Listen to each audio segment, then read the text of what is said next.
Good evening and afternoon for some GMS scholars. My name is Reba Monachin, and I am the Senior Relationship Manager for the Gates Millennium Scholars Program. I am so excited for tonight's webinar, our first Ask GMS webinar, hashtag Ask GMS webinar of 2016.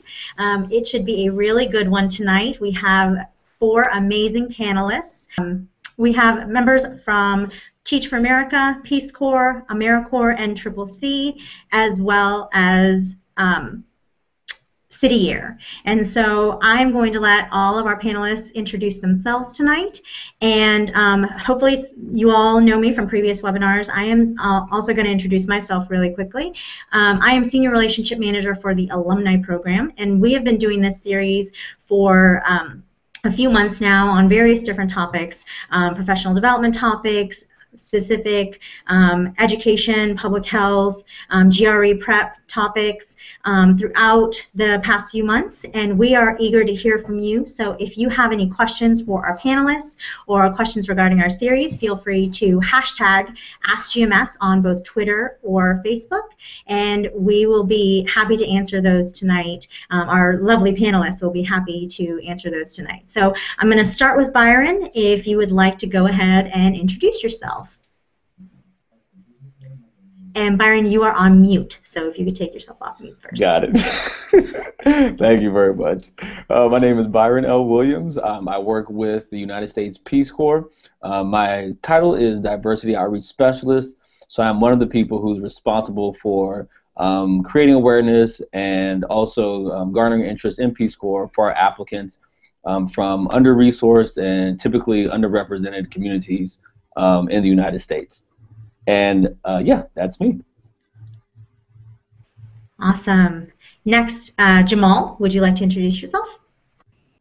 Certainly. Good evening, everyone. My name is Jamal Williams. I proudly serve as the National Recruitment Director for City Year.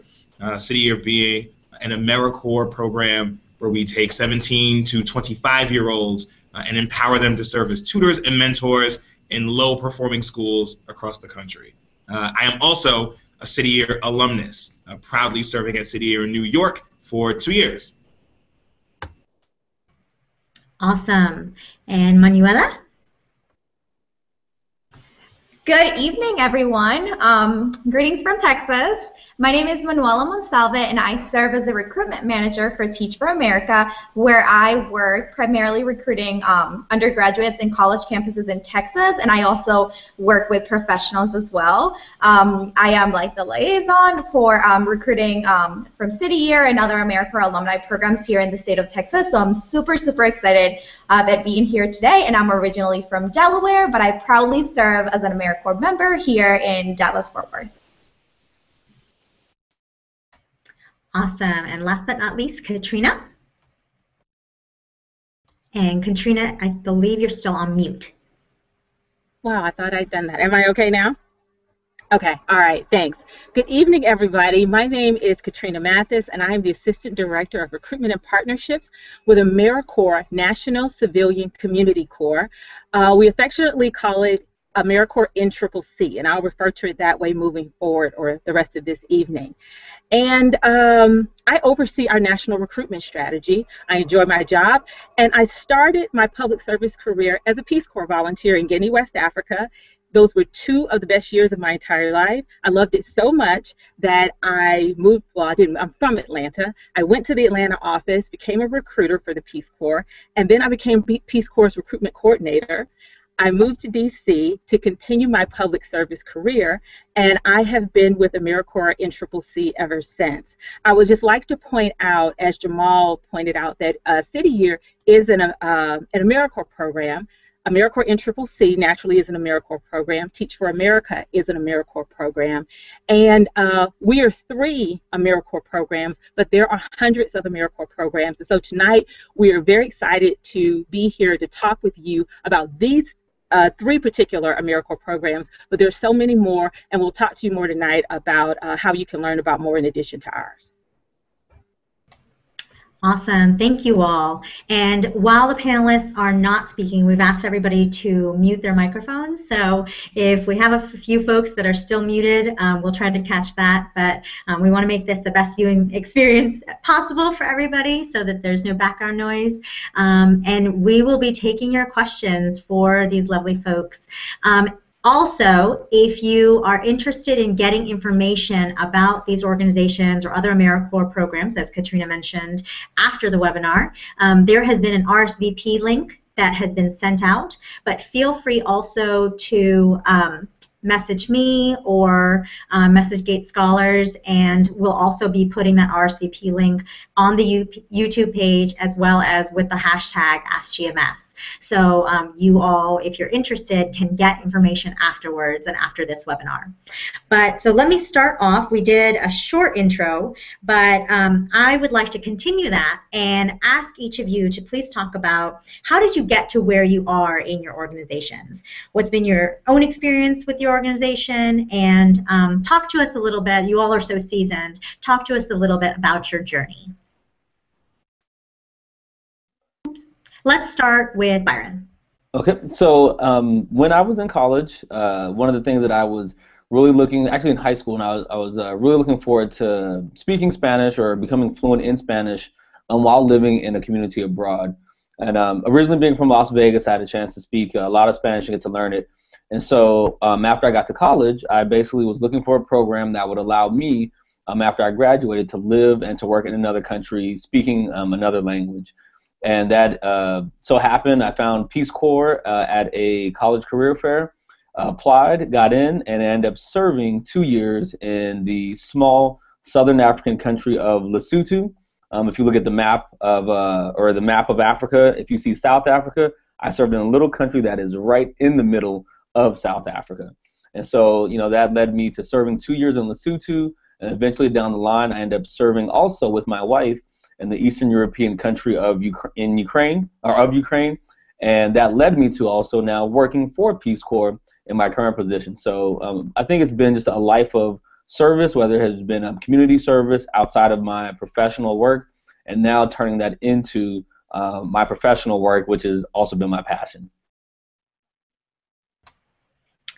Awesome. How about Manuela next?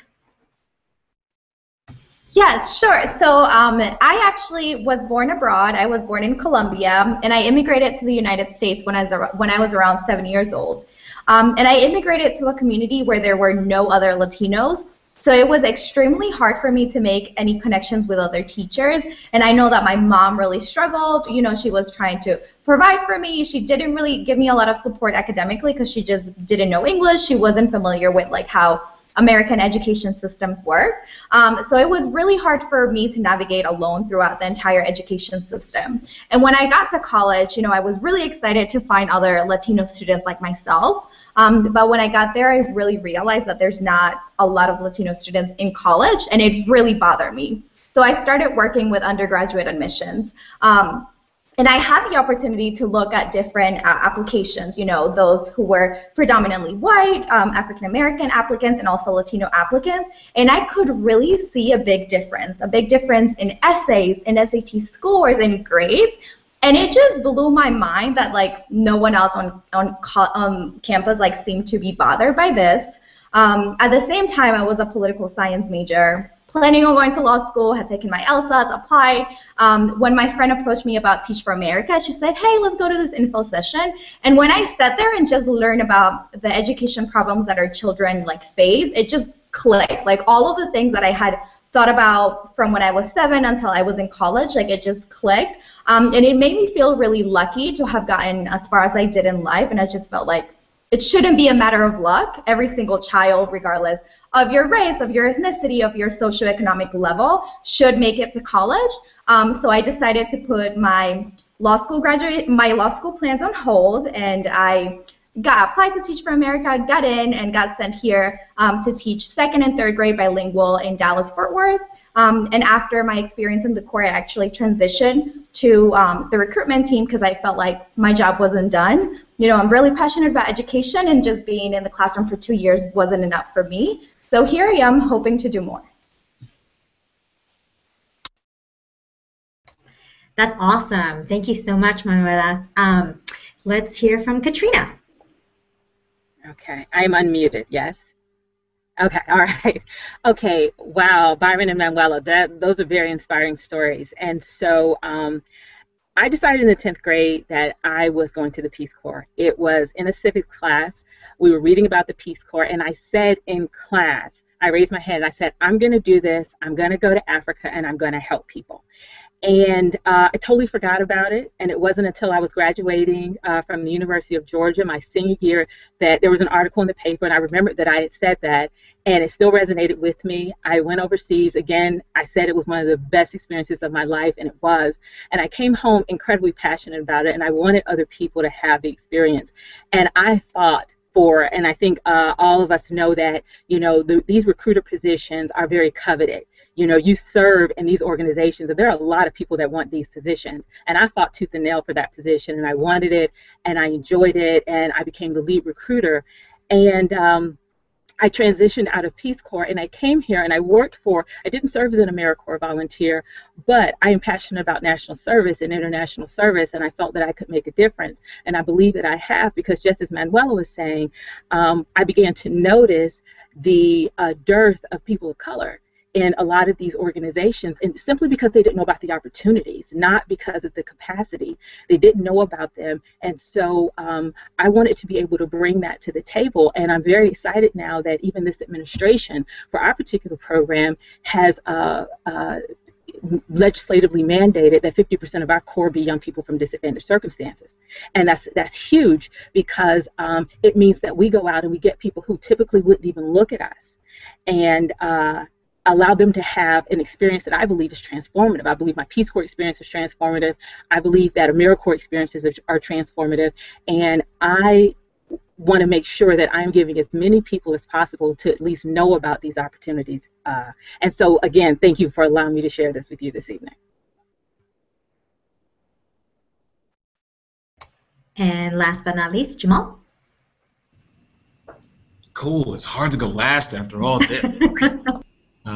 One common theme that I think we've all talked about, and that Katrina really brought up really eloquently, is transformation, and how service can be a catalyst for change, not just for the individuals that you work alongside or the communities that you work within, but also for yourself. And that's kind of how I fell into my city year experience. I was a senior in college. I studied psychology and Africana studies. I didn't know what I wanted to do with that, but I knew that I wanted to help people.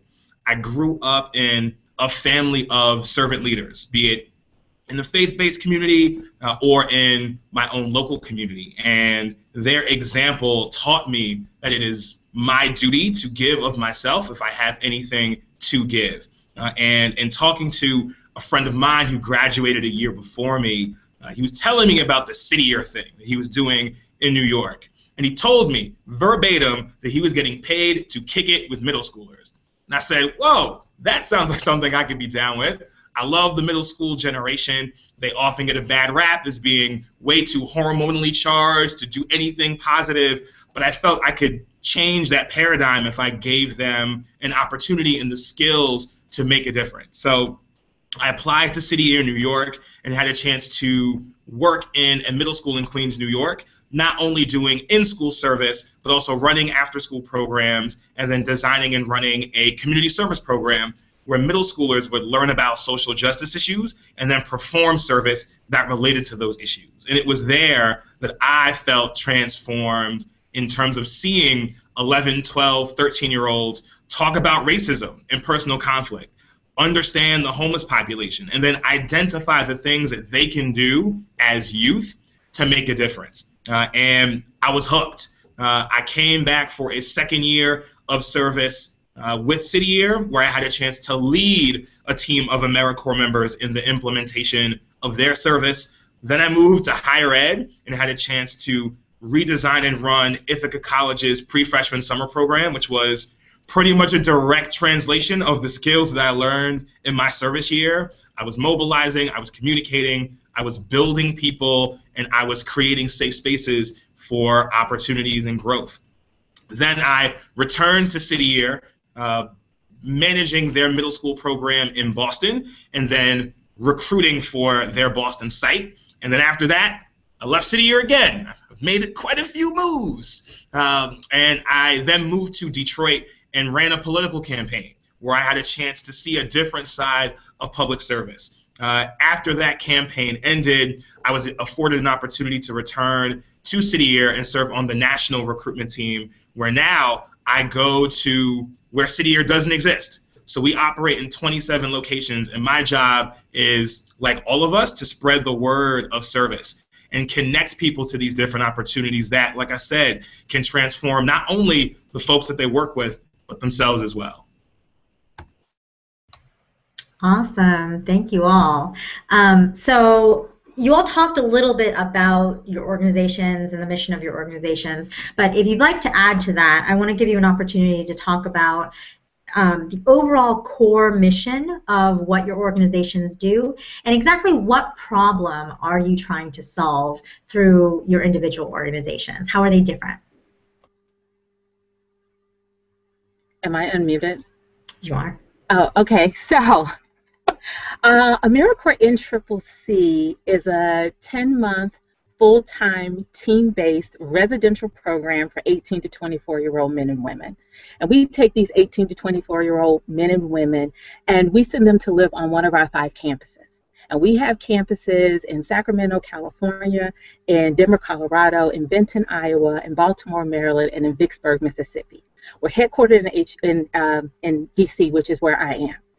And once they arrive on one of these campuses, we place them on teams of about 10 to 12 people. And over the course of 10 months, they travel in a 15-passenger van. And they actually work in a region of the country. And they get to see different parts of the country while they're building homes with habitat, while they're building trails in state and national parks, cleaning up ocean shorelines, mentoring youth, doing disaster work with Red Cross and FEMA, tarping roofs and mucking out homes, working in food warehouses, doing a variety of service opportunities over the course of 10 months with the team in a 15-passenger van. Their living conditions change, everything changes, and the mission of our program is to strengthen communities and develop leaders through team-based national and community service. And so we're going into different communities, urban and rural, and we're working with the local and the state and the federal and the nonprofit and public agencies and all of these different organizations that come to us and solicit our help.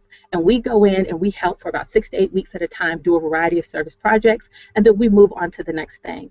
It's a great opportunity for us to strengthen communities. It means a lot when you can see a mile of trail that you built in a state or a national park. That's a direct impact, it's direct service, and you get to feel good about it immediately. You get to see the difference that you're making. When you have helped, disaster survivors, and to have people say to you, wow, thank you so much for your help.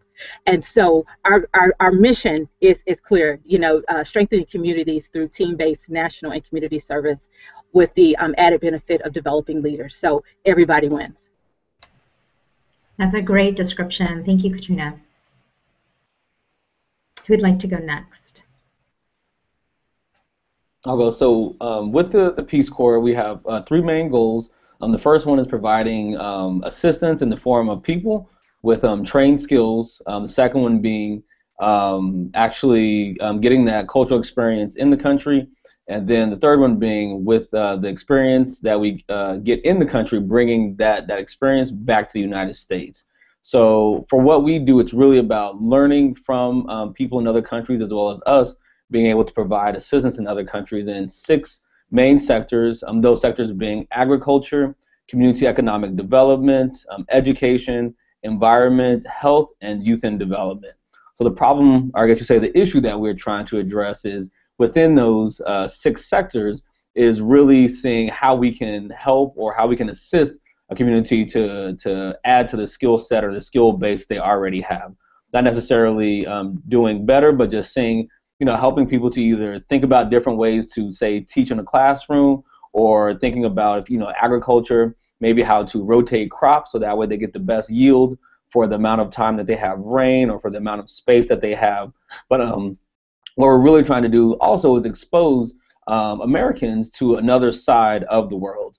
For me, when I volunteered for the 27 months, which is the Peace Corps service, it was me getting a chance to live and to work not only in another country, but also in a community that I was not familiar with, and then being able to bring that experience back to the United States. And so with that 27 months, with that first 3 months, where Peace Corps provides the training in the language and the host community, so you get to learn about the community that you're going to be living in for the next 2 years to make up that 27 months. But it's really about sharing cultures. So that way people get to meet and to see other Americans, and they get to see that America is a fabric. It's not just all of one person or all of one type. It's many different people that make up America. And even though we have 3 goals, that the main basis of what Peace Corps is about learning other cultures and learning about other people. Awesome. Thank you, Byron. You're very welcome. Jamal or Manuela? I can go. So I mentioned this briefly during my introduction, and what Teach for America is ultimately about is trying to solve our nation's biggest injustice, educational inequity. And we use this term, and what it ultimately means is that in our country, despite all the things that we brag about as Americans and the great success that our country has, we are failing at our foundation, which is education. And children are growing up in communities not receiving the education or the resources that they deserve based on their socioeconomic level and their income status. And that's truly a disservice to them and to everyone as a society. Because if we really think about it, these are the kids that are going to grow up and fill up the jobs that are going to be in demand in 10, 15 years from now. This is a generation that's going to take care of our generation. And we don't see education as simply being an education issue. This is a business issue, a law issue, a medicine issue, because if those kids are not receiving the education and are not being prepared and are not having the options and are not attending college, what's going to happen to them and what's going to happen to us? So ultimately, we work by enlisting, mobilizing, and developing our nation's most promising leaders who do have a bachelor's degree, and they go and teach in a low-income community for 2 years. We actually have over 52 regions. We have placements from pre-K through 12th grade. You actually get the opportunity to preference the location, the subject, and the grade, and throughout those 2 years, you receive a lot of support, a lot of professional development, and a lot of skills that are transferable to other fields. Because the ultimate goal of our organization is not to make everyone a lifelong teacher, but rather a lifelong educator for our students. Awesome. And so we have 14,000 GMS alumni. We have 19,000 Gates Scholars total in the pipeline. What are you looking for in a candidate? We have amazing scholars. So what are the specific things that you're looking for? I can jump in. So I think what makes City Year unique is not only the age bracket of folks that we recruit. We recruit 18 to 25-year-olds. And in terms of your educational attainment, we accept folks that have a high school diploma or a GED. And we'll get into the benefits of what that means a little bit later. But when we look for candidates, because our service model is incredibly unique, we pair our young adults, our core members, with elementary, middle, or high school students for the whole year. So we'll put you on a team, deploy that team to a school, and then say, all right, these are the students that you need to work with because they're the ones that don't come to school on a regular basis. So we empower our core members to call home, find out what's up, and then work with our schools to get them the resources necessary to get those students in the building. Then we also look at the students that may have some disruptive behavior when they're in the schoolhouse and give them a touch point to say, before you get frustrated, come to see me and let's talk about what's going on, and I can help you diffuse, redirect, or focus on what it is you need to be successful in the classroom and in the school building. And then we look at those students that are not proficient in literacy and math and say, we're going to tutor you and get you back on grade level or above grade level to the best of our ability in this year. So in order to do that and be successful at City Year, you have to have a team-based approach You have to be able to work on a team, accept and give feedback and criticism, and be willing to invest not only in your students, but in the people that you are doing your service year with. In addition to that, since our core is incredibly diverse, you have to be willing to meet people and our students where they are. And oftentimes that means you need to do your best to remove your biases, ask questions, and learn about the students, the families, the communities that we operate within and that you are integrating into, so that you can find your ways to not only be relatable, but also understand this is what it's going to take to help you move the needle and feel empowered to take full advantage of your education. And then finally, one thing that we really value is leadership potential. Not everybody that comes to City Year has formal experience working with youth, but if they don't have that, they have this leadership potential where they say, I know I want to make a difference. I may not necessarily know how, but City Year can be the vehicle to help you realize and actualize how it is you want to change the world. And ultimately, if we can find those three things, we think you'll be a great fit with us. Jamal, why don't you drop your mic, because that was good. Very nice. Very nice. Anyone else? What are you looking for in candidates? Or does everyone echo Jamal, because that was awesome? I'm going to agree with Katrina on that one. I think it's a mic drop. Awesome. So as far as, so say I'm an underclassman, how do I prepare for that? How do I prepare for your particular program? I think with the Peace Corps, a big part of course, with the Peace Corps, you're serving, you're volunteering for 27 months. So one of the things that does help is having that community service background or some element of a transferable skill that relates to community service. One of the things that I was very fortunate to have done is I started serving in my community, whether it was tutoring or mentoring, at a very young age in middle school. And so what I tell a lot of people when they're looking at Peace Corps is to look at first off our 6 sectors, and then to see with the community service background that you have or with the professional skills that you have, see what relates, because that's really going to help you to kind of figure out what direction you want to go in with the Peace Corps. But as an underclassman, I would say get involved. If you are really interested in, say, the agricultural sector, then start looking at possibly beekeeping or possibly animal husbandry. Or if you're interested in perhaps our education sector, what really helped me was being able to teach in another language. I taught Spanish for a while, and that's what really helped me to kind of be on Peace Corps' radar or qualify me for Peace Corps service. But even without having the language, it was a fact of having the passion to help other people to do things for themselves. Whether it's teaching English, whether it's teaching a sport, whether it's teaching a science, but really just helping people to figure out either where their passions lie and helping them to build on those skills. So yeah, with an underclassman preparing for Peace Corps service, I would definitely say get involved in your community, get involved on your campus, and just really kind of dig in to see where your passions, your interests lie, and then go from there. Can I jump in? Cool. So, oh, sure. Katrina, go ahead. Yeah, I want to jump in. I want to echo what Byron said. That is exactly it. Having been a Peace Corps recruiter, that's exactly it. But I'd also like to add that for our organizations, our people do multiple stints. You have NCCC members that go and do City Year and vice versa in TFA, and they go to do Peace Corps.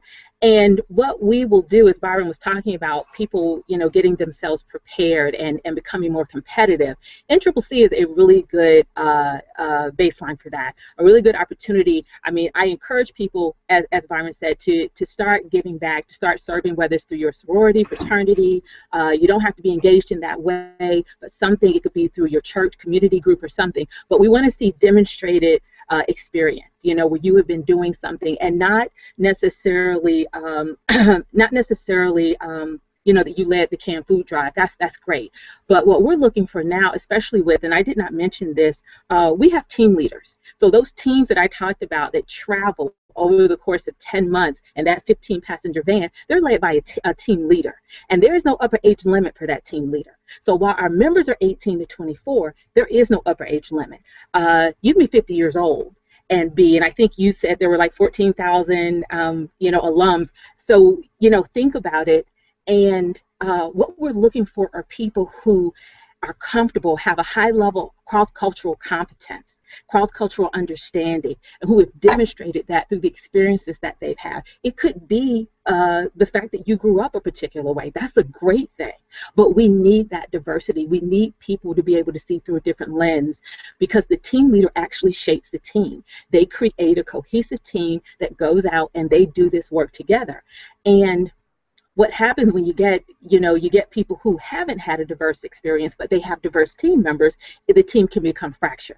And so we're speaking to you today and really appealing to the fact that you've already demonstrated excellence, leadership, service. And so it's definitely something to consider. But that is what we're looking for, and you can use any of these opportunities as a jumping off point, as a place to make you more competitive for another opportunity. I love everything you just said, and that's definitely something that we're looking for at Teach for America. I think that one more thing that I would add as an organization is that we're looking for individuals who demonstrate respect and humility, because you're going to be going into communities where you don't know anyone. Like, you may not be familiar with how they operate. You may not know like the cultural traditions that that community may have. So we really want to make sure that our members, are humble and are respectful and demonstrate a desire to learn more about those communities that they're going to be working in. And ultimately, at the end of the day, like, we want a diverse group of individuals with various experiences, so you can bring that into the classroom and share those experiences with our kids. Everything else that they've said, and that. And sometimes what happens is we often conflate experience with commitment. We want to see both. You, like Katrina said, you may not necessarily be leading a canned food drive, but if you're the person that goes to the food pantry for 3 years, we want you, because the work that we all do is incredibly hard. I cannot emphasize that enough. So if you can demonstrate a commitment to a particular organization, even a particular social justice topic, we want to know about that, because it's your commitment that's going to connect you to the work and get you up out of bed when it's way easier to just check out. And I truly believe respect, humility, cultural competency, commitment, these are all amazing things that our GATE scholars really have. So thank you all for that. That's awesome. So Manuela mentioned this briefly, that the folks that come into Teach for America are not just teachers, but they're educators. They go on and do many different things. So could you tell us a little bit about what some of your alumni are doing, or what do people do after these experiences? And then what support do you all give to even finding those experiences? With some of the people who have completed their Peace Corps service, one is working for AmeriCorp NCCC right now for 12 years. That's a great thing with Katrina. But we have a lot of people who look at serving, or excuse, not serving, but working abroad. I think for a number of folks who either look at Peace Corps or are interested in Peace Corps, they do have that travel bug or that international bug. So whether you're looking at the Foreign Service, which is basically the foreign policy arm of the Department of State. So we have people who look at that or become Foreign Service officers. So they're heavily involved in creating policy for America abroad. We also have people who go into politics. For example, I think his name is Joe Kennedy III, who is one of the, I want to say it's like great-grandsons or grandsons of JFK, who the Peace Corps was created under. We also have people who, like for myself, who work for Peace Corps. I think we just have a lot of people who really look at doing creative things after Peace Corps. Considering the 27 months of living and working in another country, getting that experience of seeing how other cultures do things that either we might not even have conceived or we might think is too hard. Being in the community definitely gives you that confidence of knowing that you can do a lot with the resources that you have. And so people tend to look at ways to either stay connected to their country of service, but at the least, I feel a lot of people really look at doing things on an international scale. Another person that's famous that a lot of people know of is Chris Matthews, one of the commentators on, well, he is the commentator on, I think it's called Hardball on MSNBC. When you also look at Franklin H. Williams, who was one of the more famous ambassadors of color for a long time. But yeah, we have a number of people who, they really started looking at and staying with working in an international setting and kind of taking after Franklin H. Williams, who he didn't serve in Peace Corps, but he was instrumental in kind of helping to make Peace Corps, keep Peace Corps relevant, and definitely on the radar of people from diverse communities. I would like to say that what we do is we have Life After AmeriCorps fairs during their 10 months of service. And we bring in different organizations. We bring in all of you to our different campuses so that our members can become acquainted with other opportunities or post-service opportunities. We bring in colleges and universities.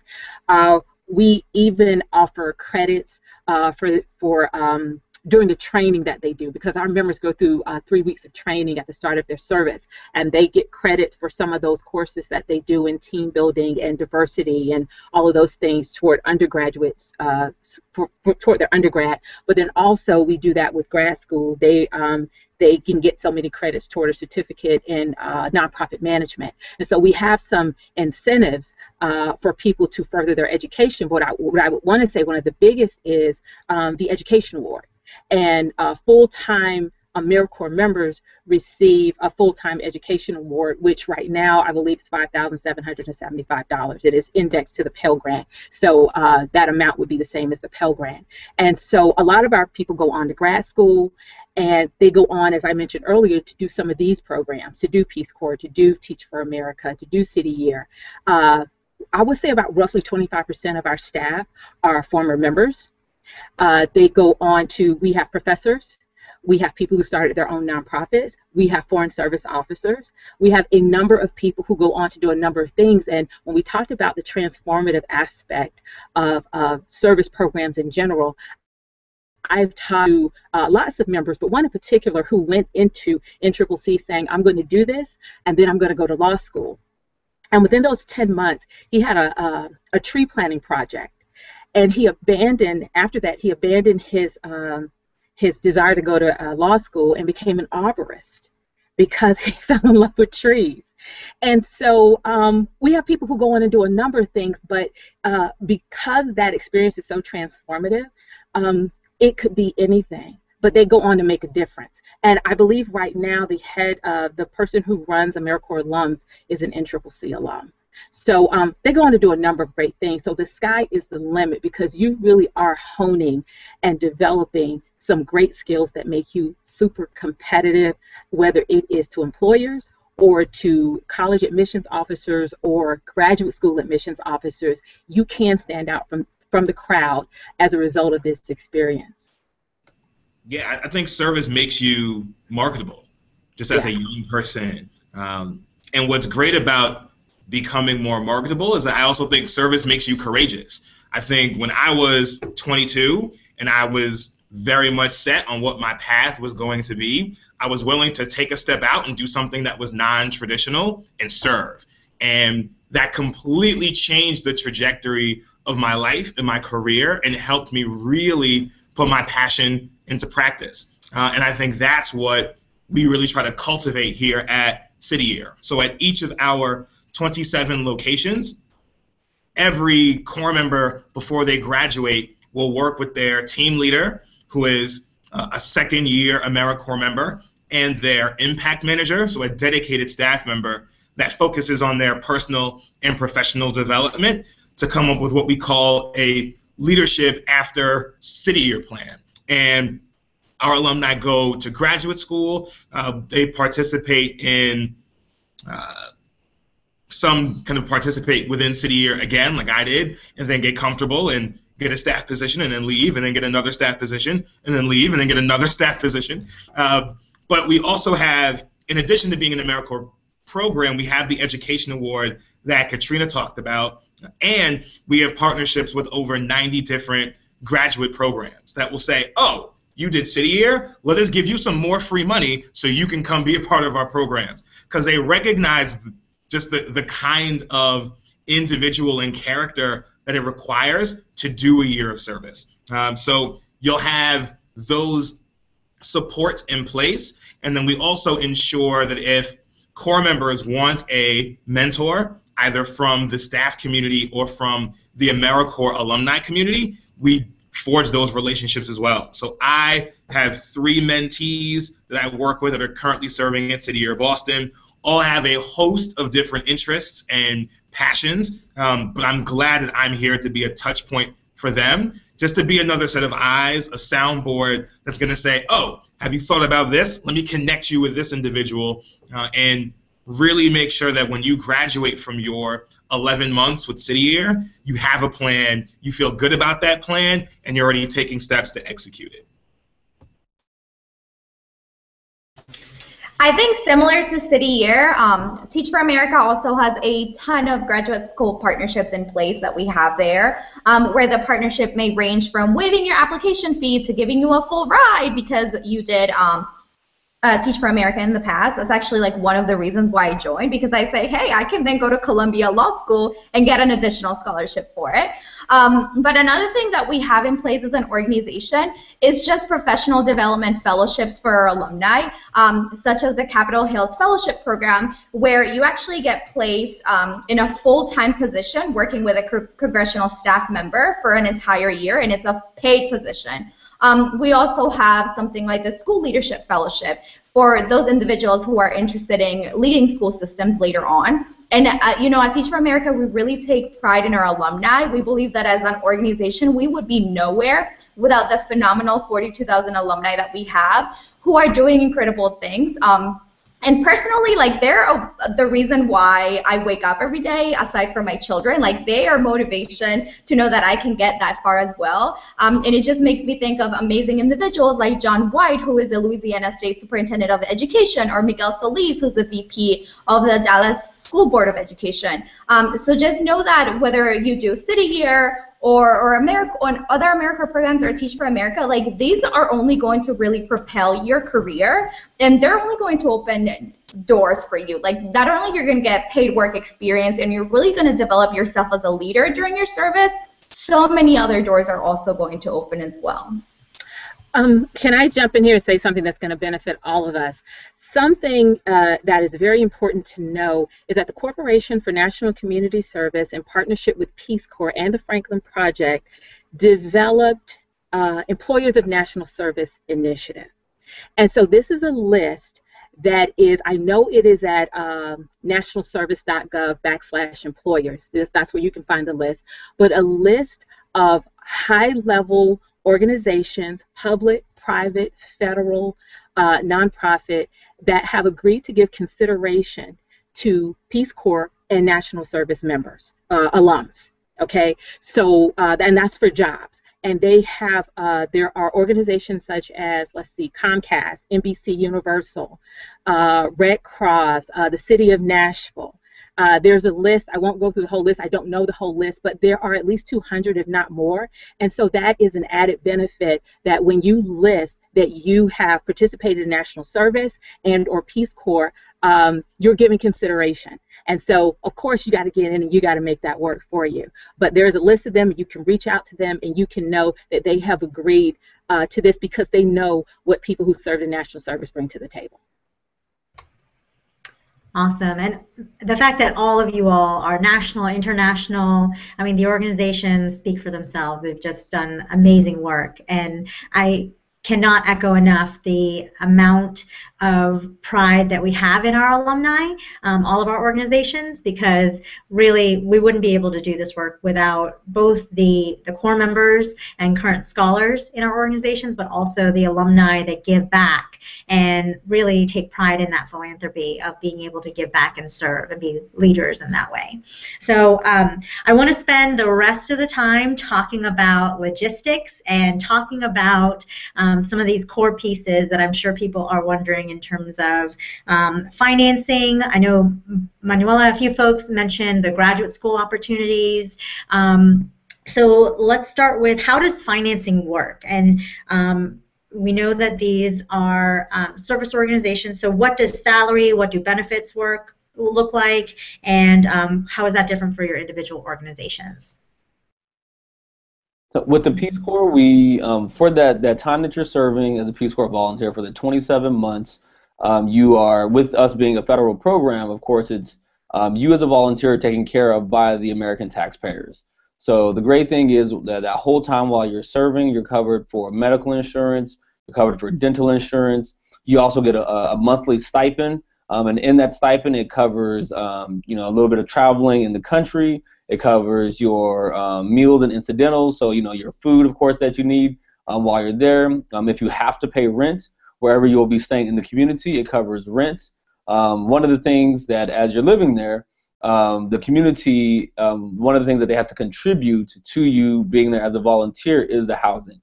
So sometimes, depending on how the situation works out, you might have to pay rent, but Peace Corps would give you the money for that rent in your stipend. And then after you're finished with your service, you also get what we call a readjustment allowance or a readjustment allotment of $8,725. So with that, that allotment, it basically gets you started on whatever your journey is after Peace Corps.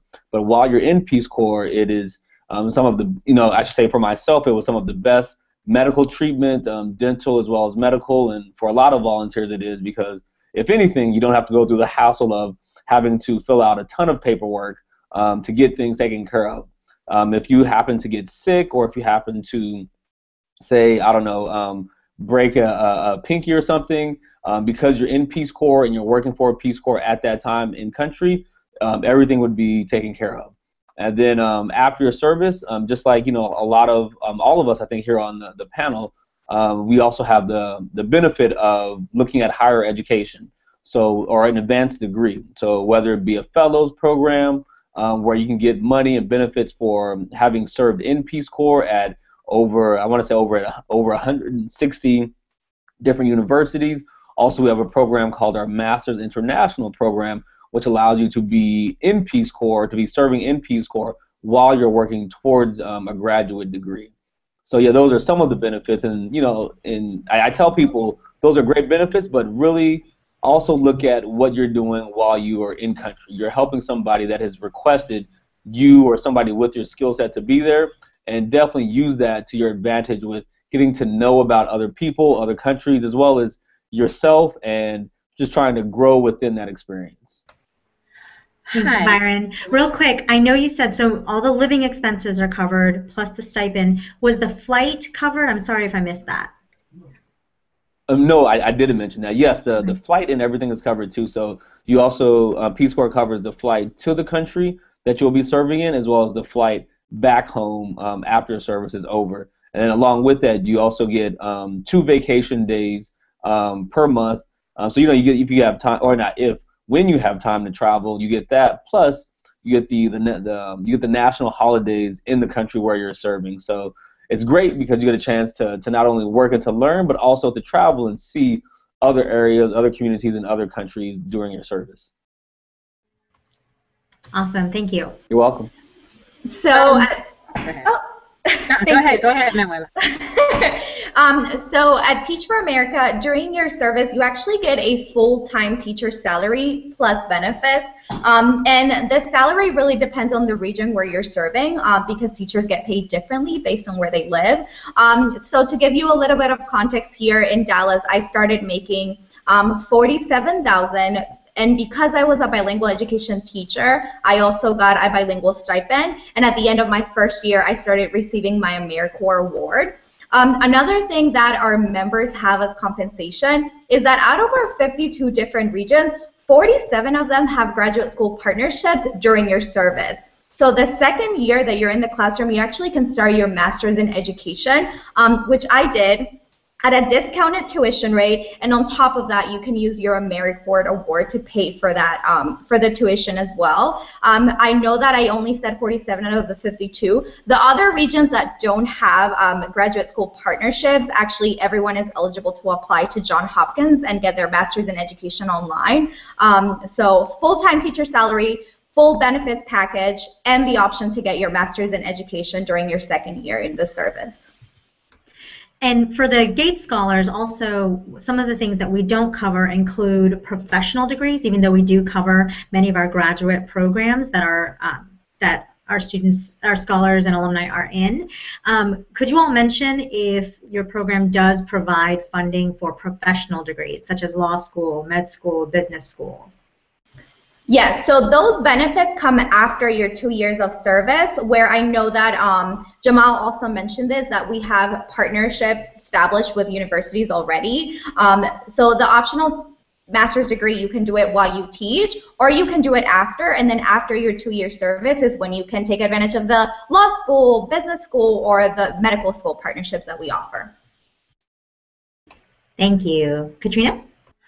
Okay, so in AmeriCorp NCCC, we house, feed, and clothe our members. It is, remember, a residential program, okay? So there is no overhead. So you don't really have any cost, and we give our members a $4,000 stipend over the course of 10 months that is theirs to put in their pocket. It is separate from the education award that you receive at the close of your service or a successful completion of your service. So take that education award, the $5,775, and wait until the end. The $4,000 you get $200 every other pay period, and it comes out roughly to be about $160 some odd every other pay period. Doesn't sound like a lot. It is not a lot, but it's yours to put in your pocket, to pay on credit cards, to save up. Some people have to send money home, but because we house you, feed you, clothe you, you don't have any additional cost in the program. And again, I mentioned opportunities to earn credits for some of the training courses, as well as an opportunity to get a certificate in nonprofit management. And that is the extent of what we cover, but what we do also allow is the networking. It's a great opportunity to network because you are working with project sponsors. So when you're working on a project with Red Cross, when you're working with FEMA, when you're working with any of the project people that we work with, Habitat for Humanity, they have people on site, and you're getting to meet them and talk to them. And we have a number of people who come out of our program with jobs because they have been working with that project sponsor. The project sponsor has seen their work ethic, has said, hey, pass me your resume because you're somebody that we'd like to work for us. And I've gone to project sites and seen people who just finished our program working at a food warehouse and doing all of those different things. So while we don't have the funds to pay for professional degrees or do any of those other things, there are a lot of additional benefits that we can offer. Sure, and getting experience nowadays can be so difficult because when you're just getting out of school, they expect you to have 3-4 years experience sometimes for an entry-level position, and the experiences that you don't necessarily have in college, you can get through these programs. So thank you for mentioning that. Yeah. And like NCCC, City Year offers a whole host of benefits to defray our living stipend. So the living stipend with City Year is $564 every 2 weeks before taxes, which comes to about $1,000 a month. And again, doesn't seem like a lot. It's super modest. But coupled with that, we offer food benefits of up to $200 a month that you could put toward groceries. We'll offer a public transportation pass in whatever city you decide to do your city year in. So you choose where you want to go in order to do your city year, and we'll cover your transportation while you are in service. We offer health coverage, child care. There's an additional child care stipend if you qualify, and federal student loans can be put in forbearance. So if you have federal loans, you don't need to pay on those loans when you are in the program, and then when you are done, AmeriCorp will pay off the interest that's accrued on those loans. So just along with any one of the other AmeriCorp programs, huge benefit for those of you who are thinking like, how am I going to pay off these loans? You can put them on pause for the duration of your service here. And in addition to that, we have our graduate scholarship opportunities as well. Awesome. And in the last few minutes, I hate that we are almost done, but in the last few minutes, if you could just tell us what does your timeline look in general, but then also any upcoming deadlines that you have for this year. Peace Corp's upcoming. Oh, sorry. Go ahead, Jamal. Go ahead, Jamal. Okay. CityYear, cityyear.org is where you go to fill out your online application. It consists of who you are, what you've done, 4 short essays, and then 2 recommendation forms that we ask you to get filled out. You submit those before our last 2 deadlines of February 15th and April 30th. If we like what we read, we'll say, hey, let's talk to you, and we'll reach out for an interview. If we like what we hear, we'll make you an offer to serve in our Corps 1 month after each application deadline. So we process folks in that 4-week period. So you'll have a decision from CityYear by March 15th if you apply for February 15th, and by May 30th if you apply by April 30th. Okay, so I'll jump in here, and I will say that AmeriCorp NCCC has 3 intake periods. We have a winter class that will be starting in February, so of course you missed that application deadline date. We have a summer class, and we have a fall class. Our application timeline, our next application deadline date is April 1, and that April 1 deadline date will be for the intake, will be for our summer and our fall classes. Okay, so if you're interested in serving in summer and or fall, and that would be team leaders will begin in June, members will begin in July, and then for our fall classes, team leaders would begin in September, and our members will begin in October. And again, you could be placed at any of our 5 campuses, which will be having classes. All of them do not have classes in the same cycle.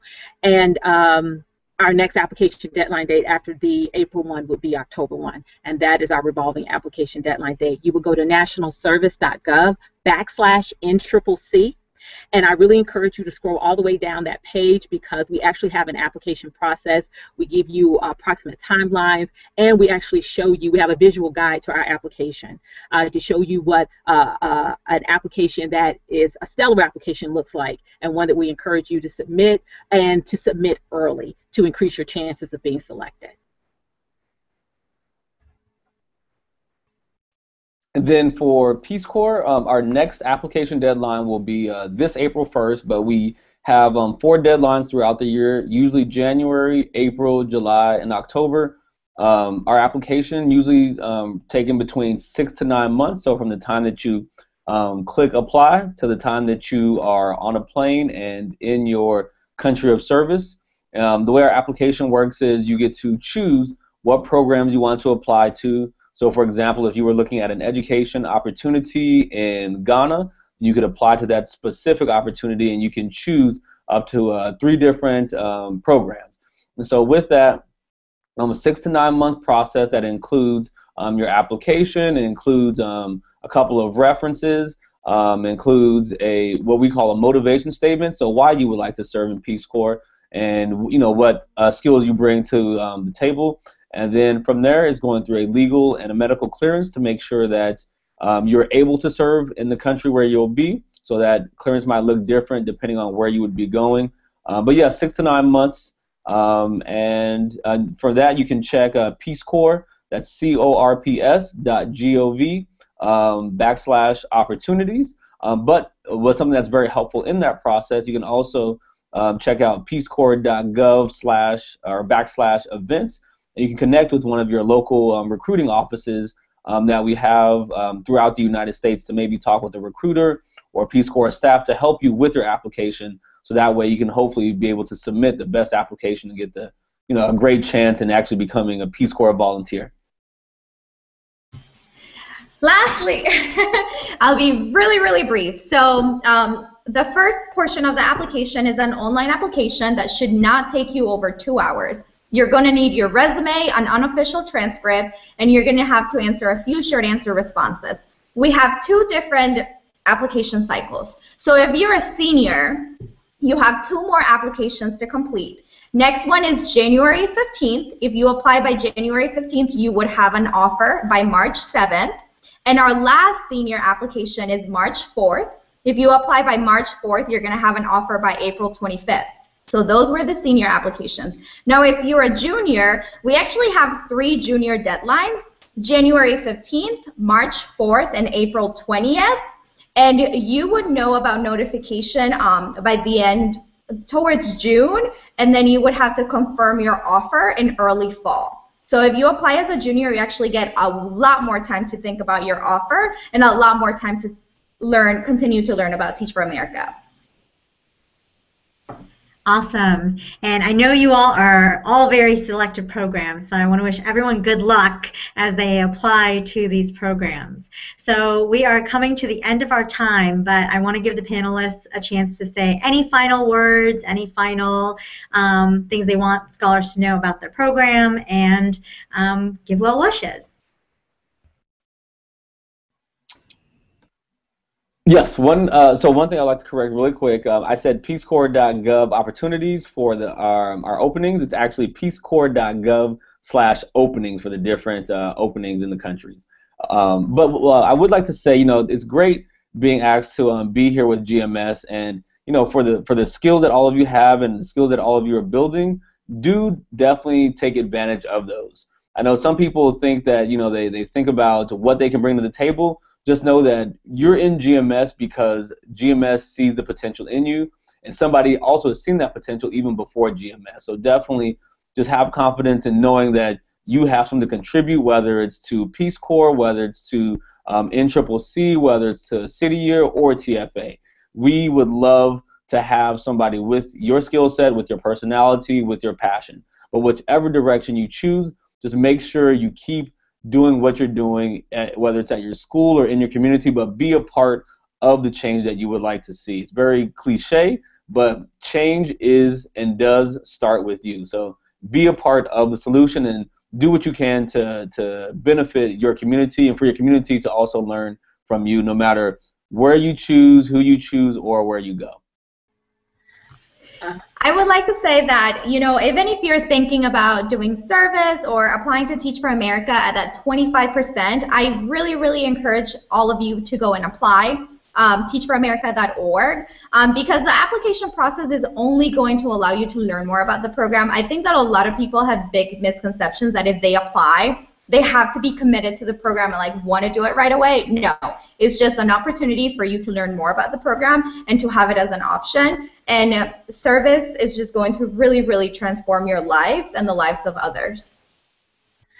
Wow, thanks so much. You guys have really said pretty much everything that I agree with. I would just like to say directly to the Gates Millennial Scholars that are listening or watching that we need your voices, we need your bodies, we need your perspectives, we need you at the table. You guys bring so much to the table, and we need you. You guys are leaders, you guys are the leaders of the future, and you will add so much to these programs. So whichever one you choose, and as Byron said, even if you don't choose any of them, we know that you're going to go on and do some great things. But if you're even considering it, I would definitely say contact us. You can contact us at ANCCC at cns.gov. That was a lot. But you can contact us, ask us more questions. And I'd also like to mention that a part of NCCC is our FEMA Corps program. And FEMA Corps, the model is the same, the 5 campuses, the teams, doing everything. The difference is instead of doing a variety of service projects over the course of 10 months, our FEMA Corps members are assigned specifically to work with FEMA and devoted solely to disaster and emergency management. And so it's a behind the scenes look at really what goes on to manage disasters. It is a great professional development opportunity. You're doing a lot of administrative and logistics work. And so I didn't want to leave the conversation without you knowing that. So you have 2 opportunities really here, and 4 opportunities to serve. You could be a core member or a team leader in our traditional program, or core member or team leader in our FEMA core program. Either one is great. If you need, again, to ask more questions, ANCCC@cns.gov. Thank you so much for your time, and I really look forward and hope to hear from you. Yeah, I just want to emphasize something that Byron and Katrina kind of talked about. Talk to us. Not just, that's not me just being like the thirsty recruiter. Like, no, like, I feel as though my job is not to sell you on City Year or sell you on service. My job is to connect you to opportunities that I think will enrich your life and benefit others. So if you are moderately interested in any one of these organizations, talk to us. Seek out a recruiter that is a part of an organization that you think really resonates with you. Because chances are, if you talk to me and we talk about your passions, your skills, your desires, and City Year isn't a good fit, bet that one of these other organizations is a good fit. And I think that's our job. We want to connect you with the opportunity that's going to help you achieve your greatness. That's right. We want to help you achieve your greatness. Thank you so much, Jamal. That's awesome. So thank you all again so much for taking time out of your evenings to be here with us to share with the Gates Scholars and alumni about your amazing organizations. I'm going to end us on that great note, and I will make sure that folks who have RSVP'd on the link that they get this information. So please make sure to RSVP, and I will send you information about each of these organizations. And otherwise, feel free to email us at alumni@gmsp.org or me at reba.monachin@gmsp.org. Hopefully you've been following us on our Ask GMS hashtag. You can also contact us that way, but otherwise, have a great night, everyone, and I will talk to you soon. Bye!